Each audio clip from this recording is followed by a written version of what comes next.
Halo guys, jumpa lagi dengan gue Iyas, pejuang kanker sekaligus traveler. Nah, kali ini gue mau jelasin apa sih itu kemoterapi dan gimana, karena cukup banyak yang bertanya kepada gue gimana sih itu kemoterapi, kemudian rasanya kayak apa. Sebenarnya gue udah singgung beberapa hal mengenai hal tersebut, karena kebetulan hari ini tuh gue lagi di kemo. Bisa dilihat ini gue juga, mukanya agak-agak lemes karena baru setengah selesai. Tapi gue mau sharing sekalian biar sekalian nunjukin ini alatnya seperti apa. Di video kali ini gue bukannya mau encourage ayo kemo itu tuh nggak kenapa-kenapa kok, kemo itu nggak semenyeramkan seperti yang dibilang orang-orang, bukan. If you search for that kind of pep talk, ini sih bukan videonya ya. Jadi gue ini bener-bener coba untuk sharing truthnya tuh gimana, coba untuk sharing tuh bener-bener rasanya seperti apa. Jadi bukan yang kayak membangun supaya kalian mau kemo atau gimana, tapi ini balik lagi seperti apa rasanya dan kayak apa sih kemo tersebut. Jangan lupa ya buat subscribe channel gue dan like video ini. Thank you banget guys.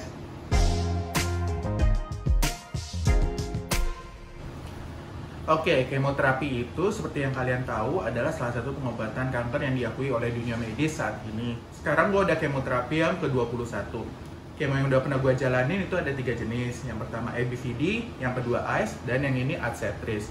Nah itu masing-masing beda ya. Jadi kalau ABVD itu gue sehari selesai.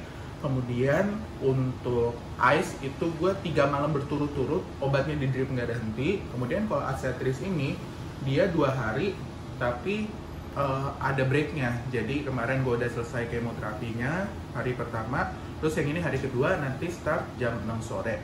Jadi kalau ada yang bertanya, kemoterapi itu sebenarnya 1 kali berapa lama, itu beda-beda banget, tergantung jenis kankernya dan juga tergantung jenis obatnya. Kayak gue aja, meskipun kankernya jenis limfoma, tapi dengan obat yang berbeda, itu beda-beda juga waktunya. Ada yang sehari kelar, ada yang 3 hari, terus yang ini 2 hari. Kemudian, kalau gue melakukannya itu di ruangan rawat inap.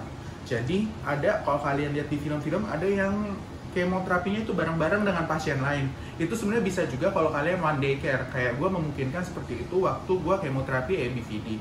Jadi sebenarnya waktu ABVD itu gue bisa tuh join dengan pasien-pasien lain karena memang cuma sehari selesai. Tapi kalau yang kemoterapi ICE itu nggak mungkin. Itu harus di ruangan rawat inap karena 3 hari berturut-turut. Nah, at this point mungkin juga ada yang mulai bertanya-tanya atau recognize ini tuh apa sih? Kenapa kok diinfusnya di sini? Jadi bagi pasien kanker, kalau misalnya berkali-kali diinfus, itu rawan infeksi karena pembuluh darahnya itu bisa aja pecah. Kalau yang misalnya pembuluh darahnya itu tebal, itu sih nggak apa-apa ya. Tapi itu aja kalau berkepanjangan, bisa aja harus dipindah. Misalnya tadinya diinfus di sini, jadi diinfus di tangan kiri. Kemudian dari tangan kiri, bahkan ada yang diinfusnya di kaki gitu ya. Nah, bagi yang pembuluh darahnya kecil, itu sangat rawan untuk pecah. Sehingga disarankan untuk nanam chemopore. Ini namanya chemopore, jadi nanti di infusnya itu tuh gue di dada. Bisa kalian lihat nih di sini. Jadi ini sih lagi di plaster ya, tapi bentuknya tuh kayak koin begitu di sini, dan di infusnya semuanya dialirin lewat sini.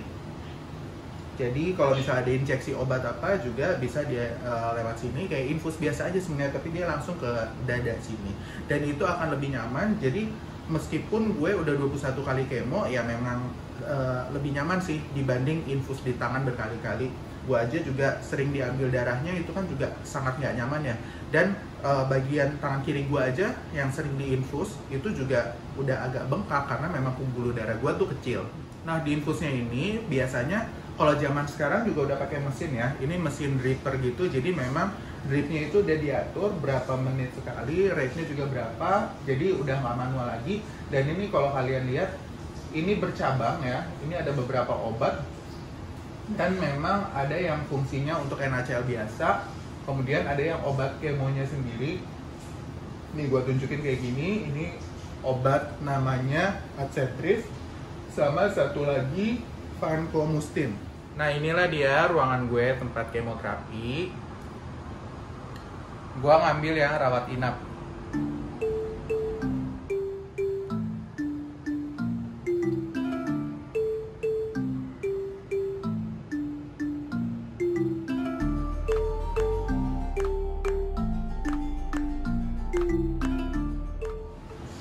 Aduh, sorry, gue udah mulai berasa enek nih. Jadi memang kemoterapi itu yang paling umum itu adalah enek.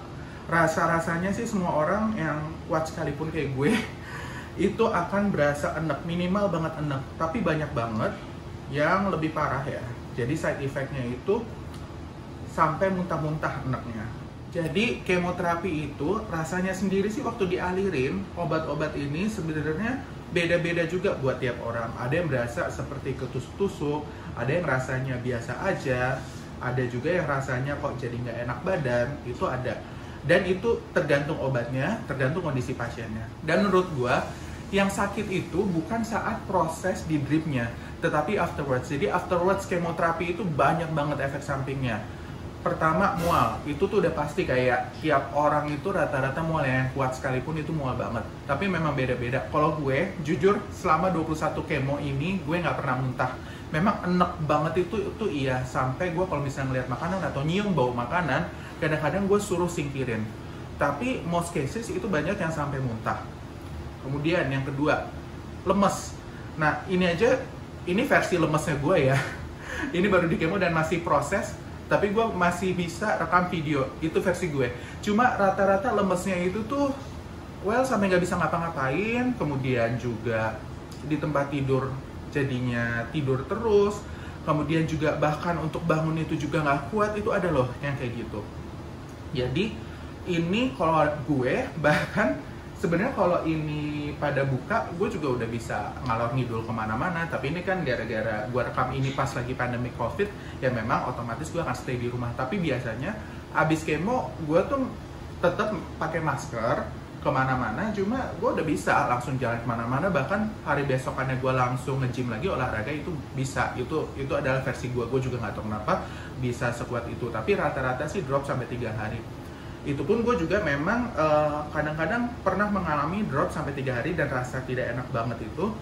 Cuma hitungannya dari 21 itu agak jarang sih yang langsung drop sampai 3 hari berturut-turut nggak bisa ngapa-ngapain, itu sangat jarang. Kemudian selanjutnya efek sampingnya yaitu mood swing. Kita berasanya mau marah terus. Jadi rasa apapun yang kita rasain itu baik happy, baik kesel, sedih, dan mostly sedih maupun kesel, itu memang akan terasa lebay. Jadi kalau bisa, kalau misalnya lagi pengen sesuatu atau apa yang bikin seneng, tolong itu dipenuhin aja. Karena itu mood swingnya memang pasti akan parah. Dan bisa aja kalau misalnya kalian bilang sesuatu yang menyindir gitu ya, apalagi kayak gue ngerasa makin jelek gitu ya, degradasi fisik, terus itu nggak sengaja kesindir atau gimana, itu kita akan ngerasa parah banget, ngerasa emosinya tuh sangat-sangat mempengaruhi kita lah, kayak sedihnya tuh sedih banget, ataupun kalau kita jadi marah itu jadi marah banget, jadi nggak stabil banget emosinya. Terus yang ini nggak kasat mata ya, tapi daya tahan tubuh berkurang. Bahkan kalau misalnya dicek darah leukositnya itu bisa drop, ada yang temen gue bahkan sampai 0. Padahal kita minimal, leukosit itu minimal bahkan 4.500 sampai 5.000 itu batas minimalnya. Tapi kalau pasien kanker yang setelah di kemoterapi biasanya leukositnya habis. Nah, in my case, paling rendah banget itu adalah 2.700. Itu aja udah paling rendah, dan biasanya kalau 2.700 itu memang harus diinjeksi lagi leukosit kalau mau di kemo lagi. Tapi gue nggak pernah lebih rendah dari 2.700. So, kalau yang memutuskan untuk kemo sebenarnya harus lebih ekstra hati-hati ya, karena sebelum zaman COVID ini aja, yang kayak gitu aja tuh gampang ketularan. Karena kan kalau leukositnya rendah, otomatis imunitasnya drop. Jadi kalian nggak pakai masker kemana-mana, itu kalian akan gampang ketularan penyakit apapun, nggak cuma COVID. Jadi saran gue memang kalau ini kan nggak kasat mata ya, tapi imunitas kalian drop, jadi kalian tuh bener-bener harus melindungi diri kalian sendiri, atau kalau misalnya keluarga kalian yang kemo, itu harus ekstra hati-hati. Mungkin nggak kelihatan, kayak gue juga terlihatnya kuat gitu ya, tapi kan sebenarnya imunnya lagi drop, jadi itu tetap harus dijaga. Meskipun biasanya sih yang leukositnya sedrop itu sampai 0 itu ya, itu nggak bisa ngapa-ngapain juga sih. Jadi memang harus stay di rumah, nggak kayak gue yang karena masih 2.700 dan gue ngerasa kuat, ya gue masih bisa kemana-mana dan masih bisa beraktivitas. Terus nih, efek samping berikutnya pasti perubahan fisik. Jadi gue pernah botak banget sampai alis gue juga botak. Ini aja gue numbuhnya juga masih nggak normal. Dan itu memang yang dialami setiap orang ya. Kebetulan di obat yang Arcentris ini sih gue nggak botak full, tapi gue merasa ada penipasan rambut. Tapi yang gue botak full itu waktu ice, itu sumpah semua bulu atas, bawah, sampai bulu apapun lah, you name it, itu semuanya rontok. Kemudian juga lebih kusam semuanya. Terus habis itu kulit gue juga jauh lebih kering, jadi dry skinnya tuh ekstrim.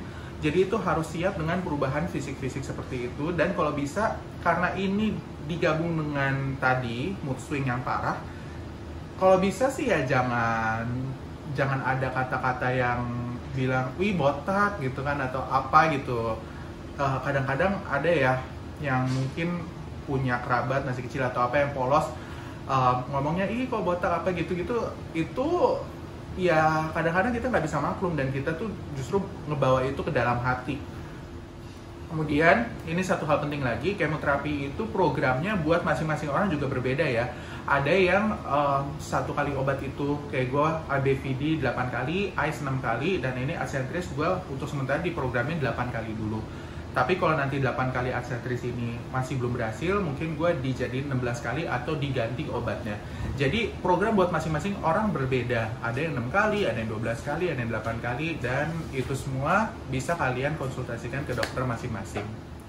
Nah, kenapa programnya tuh beda-beda tiap orang? Karena memang sekali lagi jenis kankernya itu orang nggak sama, kondisi tiap orang nggak sama, program tiap dokter itu juga memang mengikuti standar internasional, best practice-nya, tapi pasti mereka ada pertimbangan faktor-faktor lain, apakah misalnya usia kalian sudah misalnya udah lanjut, atau misalnya kalian masih muda tapi udah punya riwayat penyakit lain. Itu semua gue nggak bisa sharing detail karena memang pertimbangannya dokter yang mengetahui, dan standar internasionalnya pun itu masing-masing dokter yang paham banget akan hal ini. Tapi yang jelas tiap-tiap orang itu berbeda programnya, jadi nggak bisa disamain. Kalau gue bilang gue itu udah 21 kali kemo, mungkin kalian 6 kali kemo aja juga udah cukup, udah sembuh. Kalau misalnya ada orang yang juga bahkan lebih banyak daripada gue, kok kayak saya harus programnya langsung 40 kali kemo, well itu gue juga bisa bilang memang programnya itu kemungkinan dirangkaikan 40 karena bisa aja kalian masukin dosisnya harus sedikit-sedikit karena organ lain kalian itu belum tentu kuat atau bagaimana. So itulah dia sekilas mengenai kemoterapi yang bisa gue sharing ke kalian. Tapi kalau kalian masih ada pertanyaan, as usual don't hesitate ya. Bisa leave the comment di bawah ini, atau kalian bisa langsung aja DM Instagram gue. Semoga sharing kali ini berguna buat kalian. Stay safe dan see you in the next video. Bye bye.